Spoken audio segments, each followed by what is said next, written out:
by Helena Gray, guest contributor. I have been working in dementia care for 5 years now. Within this, I'm going to talk about some of the Rangers fans I've met along the way and the memories they've shared with me. It wasn't until the last 3 years that I started taking an interest in reminiscence, and there's so much to say about it. I could go on for days, but today I'd like to focus on football fans. 3 years ago, working in a care home in Possilpark, I met Billy, a lifelong Rangers fan who also had an interest in junior football. He was a resident of the care home and had dementia.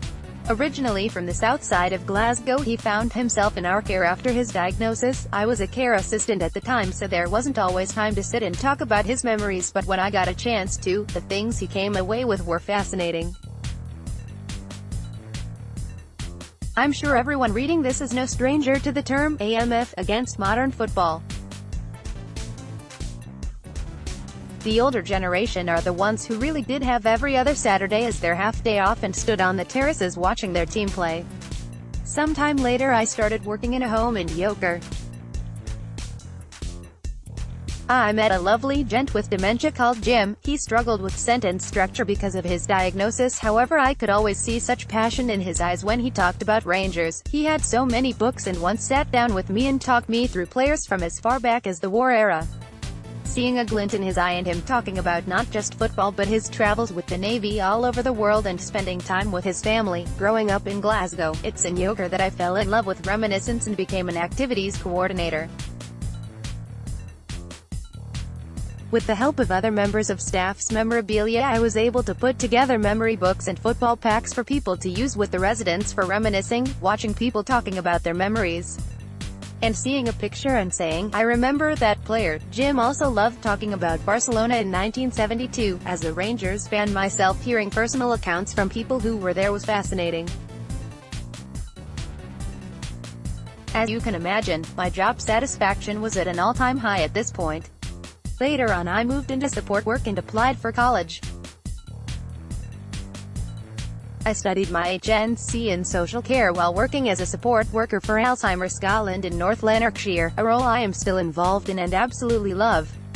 I based my graded unit on reminiscence therapy and made a memory book with a lady. Sadly, she passed away a few months ago, but I heard how she took her book around to people and showed everyone what we made together. This really confirms to me that the work I did with her was so valuable and I made an impact on her life. I like to think of people with dementia as person first, diagnosis second. Yes, a diagnosis of dementia does affect their life in 1,000,001 ways, but there are so many ways that people are able to roll back the years and take a trip down memory lane. After making this memory book, one decided I wanted to do more than support work. I got involved in my local dementia reminiscence group, Remember Well, at Possilpark.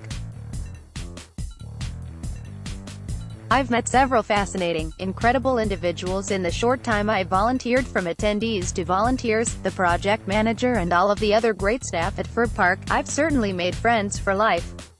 Most weeks we get around 10 gents with dementia attending, 2 days a week for a couple of hours.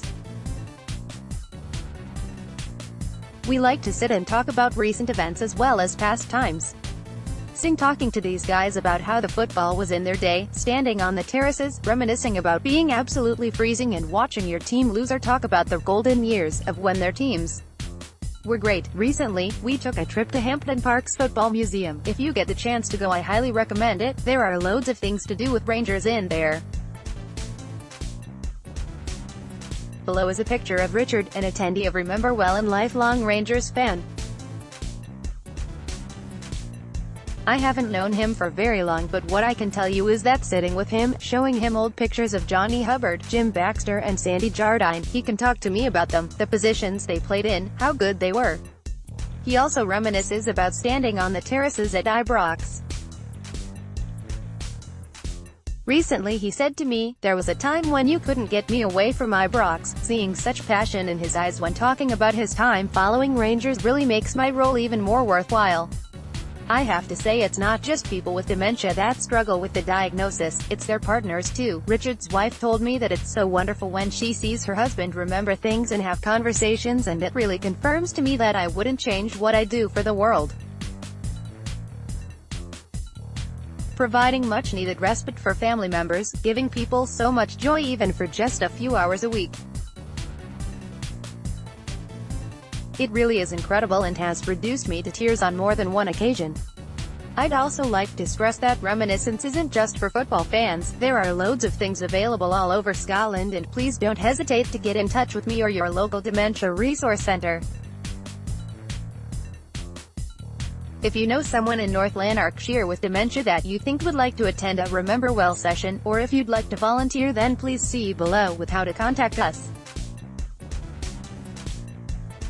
If you'd like to know more about the Remember Well project, please feel free to visit www.rememberwell.co.uk or search Remember Well on Facebook, tweet us, @_WeDimples, or at Remember Well, mail us, helena.gray@outlook.com or matthew.connolly@motherwellfc.co.uk.